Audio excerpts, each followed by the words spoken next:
Malam hari ini saya mau sharing tentang perjalanan anak kami yang ketiga, namanya Kenan. Sebenarnya anak ini bisa dibilang Tuhan titipkan ke keluarga kami. Kenan adalah anak yang lahir prematur di usia 6 bulan. Terus anak ini kami adopsi yang awalnya sekilas saja tahu kalau anak ini lahir prematur. Tapi untuk histori jelasnya sebenarnya kami kurang tahu karena awalnya sebenarnya anak ini cuma dititipkan sementara ke keluarga kami karena waktu kemarin sekitar 6 bulan 7 bulan yang lalu itu kan corona lagi ganas-ganasnya. Anak ini sebelumnya dirawat sama seorang perempuan, bisa dibilang dia single parent dan tinggal sama mertuanya. Jadi beranjak si Kenan ini mulai besar, waktu datang ke rumah kami itu umurnya 6 bulan. Jadi si mama mertuanya ini udah mulai nggak mau jaga. Alasannya si Kenan udah mulai aktif, jadi dia udah nggak kuat buat jagain. Jadi singkat cerita, Kenan datang ke rumah kami.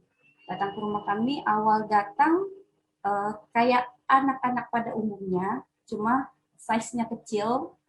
Terus pas udah mulai diserahin ke aku buat jaga, hal yang pertama dilakukan kan mandiin, bersihin anak ini.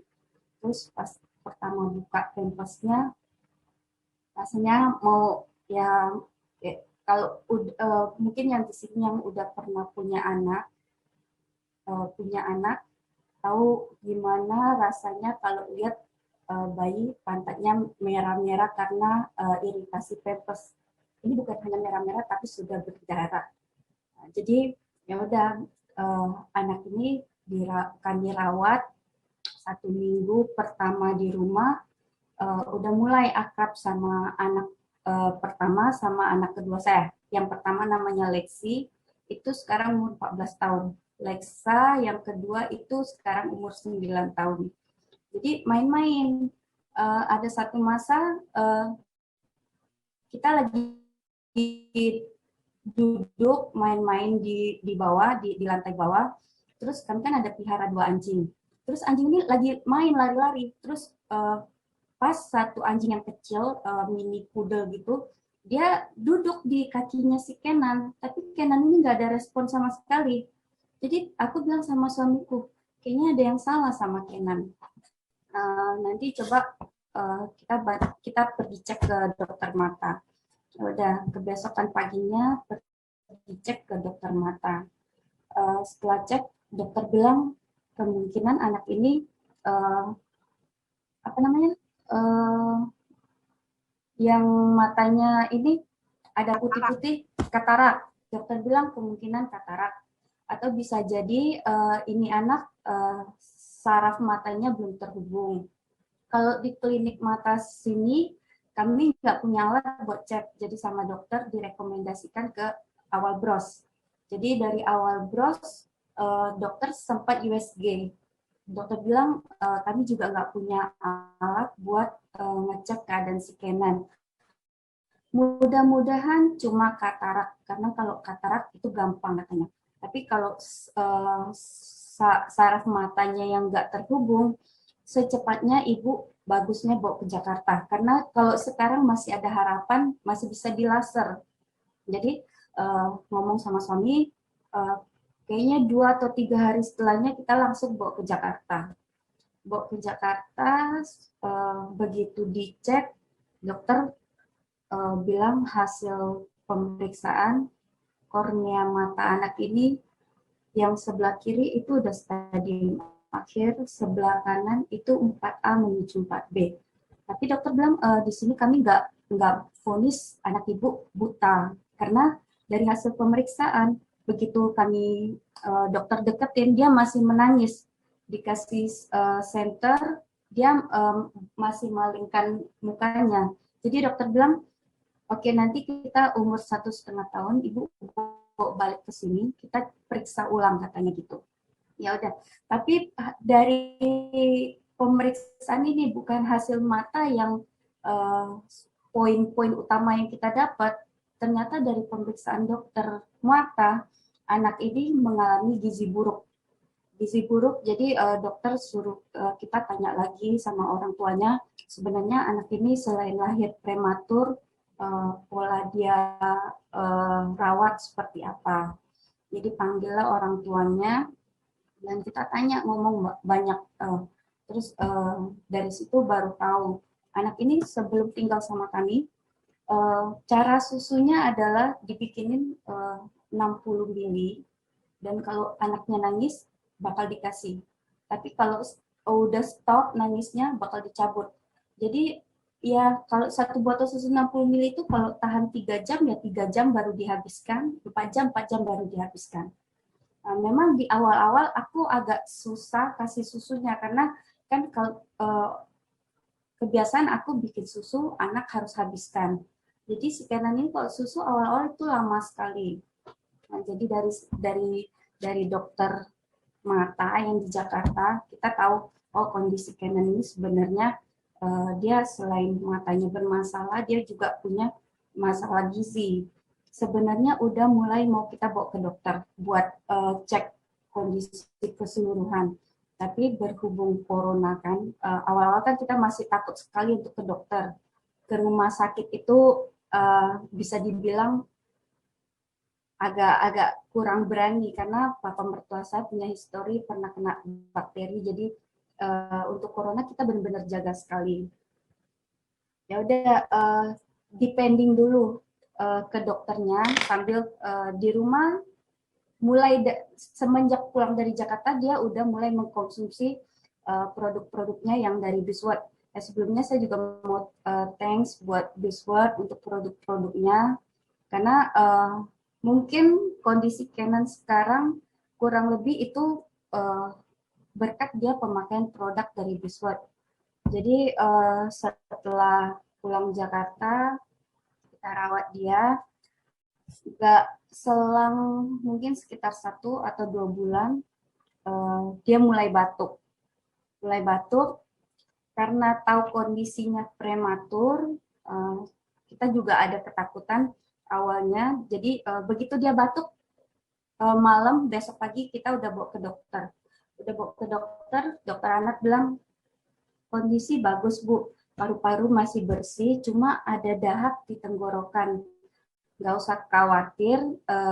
Dokter bukain resep, udah bukain resep, pulang. Karena pulang habis itu kan karena 1 malam sebelumnya itu si Kenan ini rewel sekali. Suami aku bilang, ya udah kamu istirahat, biar si Kenan dijaga sama si Anti. Mamanya ini namanya Anti. Jadi suami aku panggil mama kandungnya buat ke rumah buat bantu jaga. Jadi 1 hari itu anak ini main sama mama kandungnya. Jadi waktu hari itu aku nggak turun-turun liatin dia karena anak ini kalau udah dengar suara aku dia nggak mau lagi sama mamanya.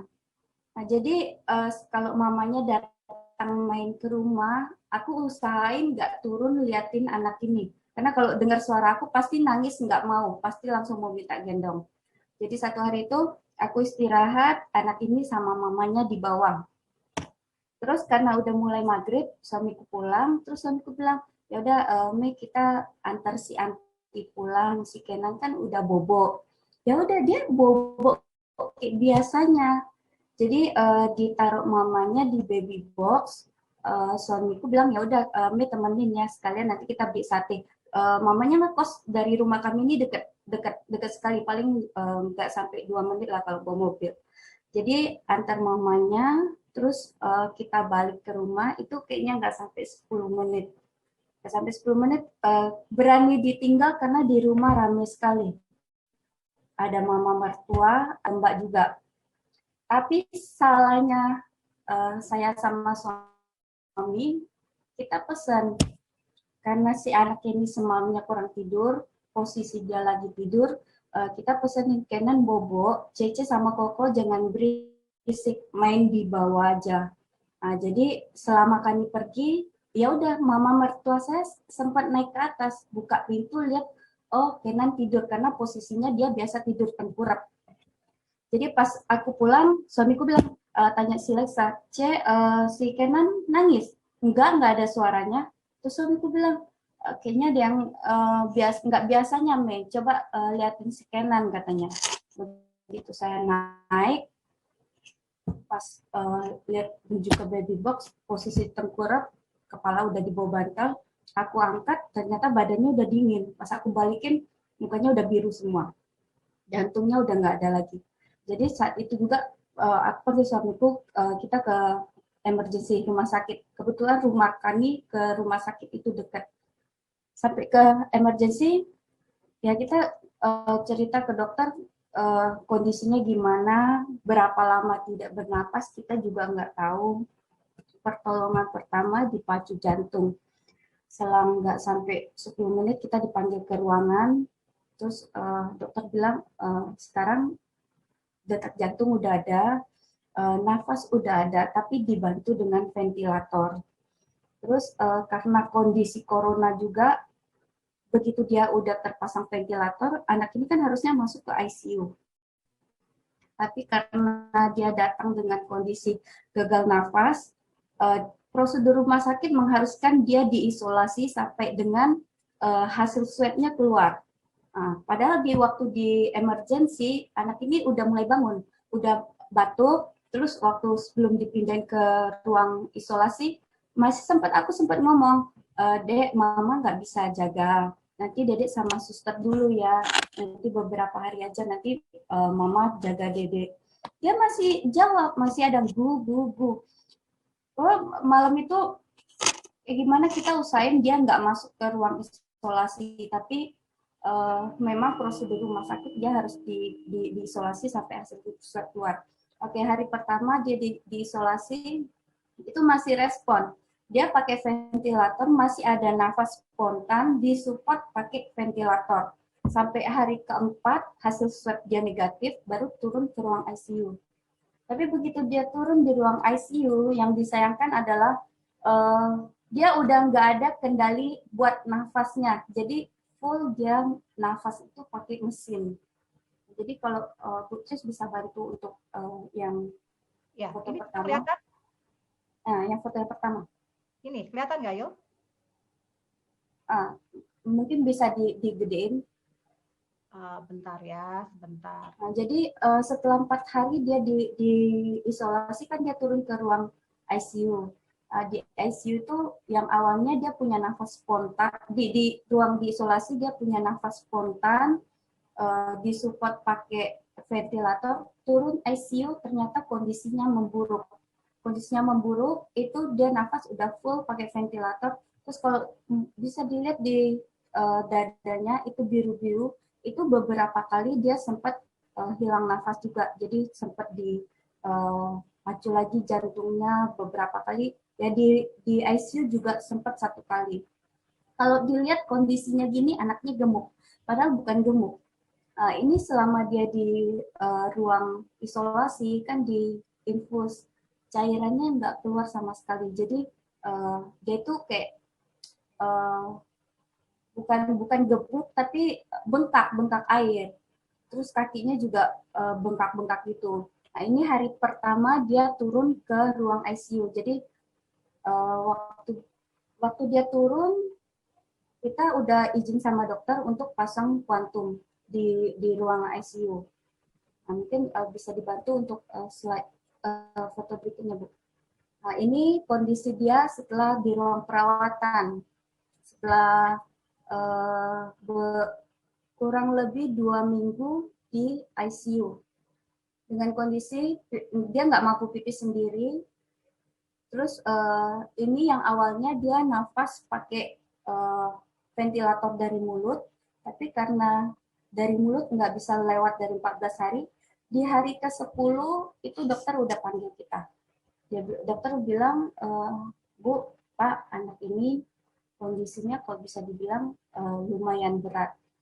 Kalau kita ngomong persentase, anak ibu kemungkinan cuma 30% bisa bertahan hidup. Nah, jadi waktu dokter bilang kayak gitu, sebenarnya kita udah mau tarik dari rumah sakit, mau pindahin ke rumah sakit lain. Tapi karena corona, yang nggak bisa. Terus kita juga sempat tanya ke beberapa dokter. Terus ceritain anak ini gimana. Dokter bilang yang dilakukan rumah sakit itu sudah yang paling tepat, Bu. Kalau dengan kondisi yang orang nggak nafas itu tiga menit aja nggak sampai ke otak oksigen, itu udah bahaya sekali. Kalau anak itu bisa bertahan sampai sekarang itu luar biasa. Jadi begitu setelah 2 minggu di ICU dia mulai turun ke ruang perawatan karena menurut dokter anak ini udah kesempatan hidupnya kecil. Jadi kami merasa di rumah sakit itu ya jamnya dia minum obat dia dikasih obat, tapi nggak ada perlakuan, maksudnya nggak ada tindakan yang uh, bisa membuat anak ini kondisinya jauh lebih baik. Nah, jadi ini setelah turun ke ruang perawatan dan mulai konsumsi alfa meta. Karena dari dokter bilang untuk kondisi anak ibu sebenarnya nggak ada obat karena secara organ tubuh dia bagus. Cuma karena dia nggak bernafas, kemungkinan sel di otaknya itu ada yang kena. Jadi waktu dia di ruang ICU itu dia sama sekali nggak ya, mungkin dia kalau mau ngadu dia nangis itu cuma air matanya yang keluar. Kok dinyanyiin dia tahu, kok kita datang dia tahu, dia cuma bisa keluar air mata. Kalau dia ke ruang perawatan, mulai waktu di ICU kita bilang sama dokter kita mau kasih dia minum ada vitamin buat sel tubuhnya. Dokter tolak sama sekali. Dokter bilang kondisi anak ibu belum stabil, belum bisa konsumsi apa-apa. Nah, jadi kalau udah turun di ruang perawatan, kita mulai diajarin buat merawat sendiri. Nah, di situ kami mulai kasih dia minum alfa meta. Dan perlahan dia udah mulai membaik. Cuma untuk kondisi tubuh, dia suhu tubuhnya nggak pernah mau turun. Paling rendah itu 38,5. Sampai dia dirawat, berarti 14 hari, 18 hari, sekitar 8 hari di ruang perawatan, kayaknya anak ini nggak ada kemajuan. Nggak ada kemajuan, jadi terus kita lihat juga hari-hari dia diambil darah, hari-hari ditusuk sana sini, badannya itu kasihan sekali sampai badannya memar-memar, merah-merah semua. Jadi ngomong sama suami, mungkin ada bagusnya Kenan kita bawa pulang dan rawat di rumah. Karena selama dia di rumah sakit, saya merasa kalau yang dilakukan suster itu saya mampu lakukan di rumah.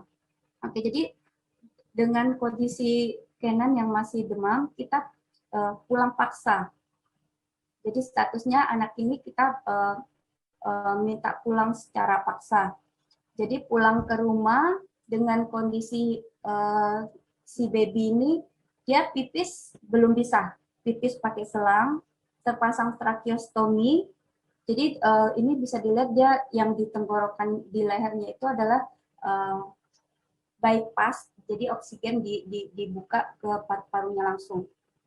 Dan dia juga minumnya lewat selang. Nah, ini kondisi pertama dia pulang yang tadi Bu Tris kasih lihat itu adalah kondisi awal dia pulang. Dan ini adalah perawatan dia di rumah. Selama di rumah ini kurang lebih 2 minggu setelah dia dirawat di rumah, dia mulai merespon sekali. Tangannya itu kalau bisa dilihat itu diikat karena dia mulai pandai tarik ini tracheostominya. Jadi kalau nggak diikat dia bisa tarik oksigennya. Sedangkan oksigennya itu belum stabil. Jadi kalau di ruang perawatan itu dari dia di ICU dia butuh 8 bar saat dia pulang setelah pakai kuantum, pakai center, pakai alfa meta juga kondisi oksigennya itu 1,5 bar. Jadi 1,5 bar kita buat dia pulang. Di rumah masih pakai oksigen, masih dirawat. Kalau obat-obat dari rumah sakit masih tetap diminum.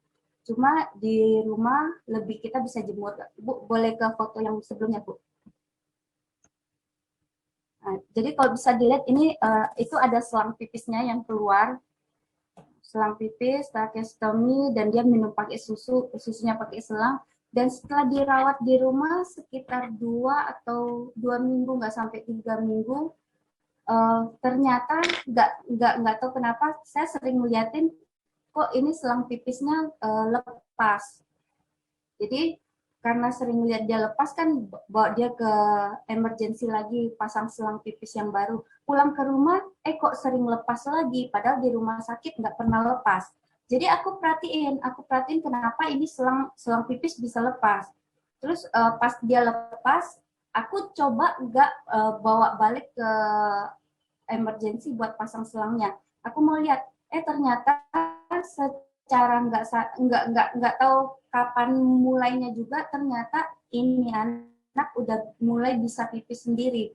Yang awalnya sebelum waktu dia masih di ruang perawatan itu dokter bilang anak ini harus dioperasi buka selang pipisnya karena dia nggak mampu pipis sendiri, kata dokter kalau nggak dioperasi dia nggak bakalan bisa pipis sendiri. Nah jadi pas udah pulang ke rumah nggak tahu ternyata perlahan dia bisa pipis sendiri. Nah ini kalau perawatannya di rumah, jadi setiap pagi itu kalau ada matahari aku keluarin, aku jemur, terus digosok-gosok pakai alfasfin juga. Dan ini mulai diajarin dia lepas pakai oksigennya. Ini kan terkadang aku masih pakai oksigen, terus lihat kalau saturasinya bagus, oksigennya bagus, aku bukain, terus kalau mulai drop lagi, aku pasang lagi oksigennya.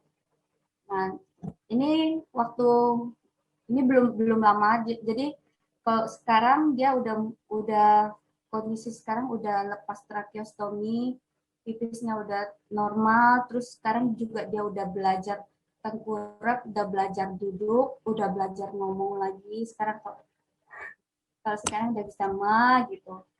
Yang awalnya dokter bilang waktu di ICU, waktu sebelum kita pasang tracheostomy, dokter bilang, dokter dia sempat suruh kita pikirkan lagi apakah anak ini masih mau terus dipertahankan pakai mesin atau mau udah dilepaskan aja.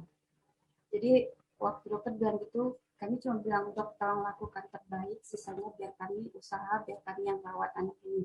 Dokter bilang ibu kalaupun anak ini bertahan, anak ini nggak bakal bisa ngapa-ngapain, anak ini cuma bisa terbaring di atas tempat tidur.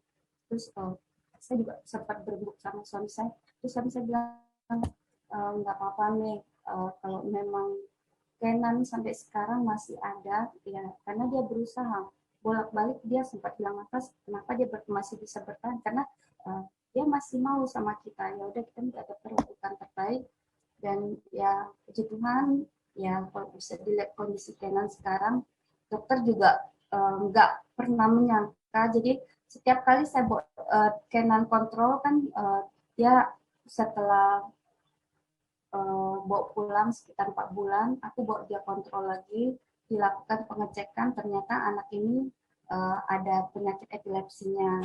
Nah, jadi sering kontrol dosis epilepsinya, dokter selalu bilang, dek, badanmu ini gemes, dokter lihatnya kayak gitu.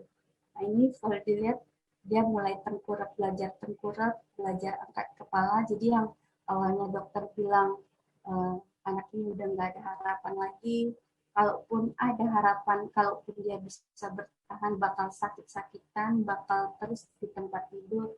Ya, sekarang Kenan membuktikan dia mulai belajar lagi, ya anak-anak ya pada umumnya mulai makan, mulai belajar ngomong lagi, belajar tengkurap, belajar duduk.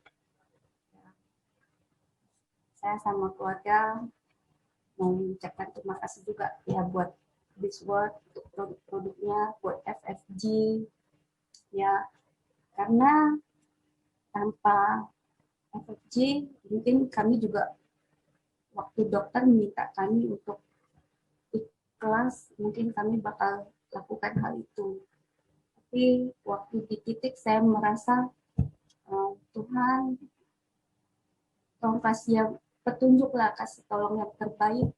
Karena ada satu masa saya juga kayaknya sedih banget lihat si Kenan, nggak tahan lihat kondisi dia ditusuk sana sini setiap hari, apalagi waktu pernah lihat dia hilang nafas lagi, ditekan lagi dadanya. Sampai pernah saya ngomong sama salah satu leader saya sharing di grup saya bilang, Bu, saya beradopsi anak dengan kondisi gini-gini. Dan waktu itu support dari keluarga FFG itu yang benar-benar menguatkan kami saat itu sampai dengan saat ini. Ya, jadi kalau kami, saya pribadi, suami, sama anak-anak mau say thank you sama leader-leader saya yang waktu itu jadi sumber kekuatan kami untuk terus merawat anak ini sampai sekarang. Ya, sharing saya paling sampai situ Putri. Thank you FFG, thank you Biswat buat produknya.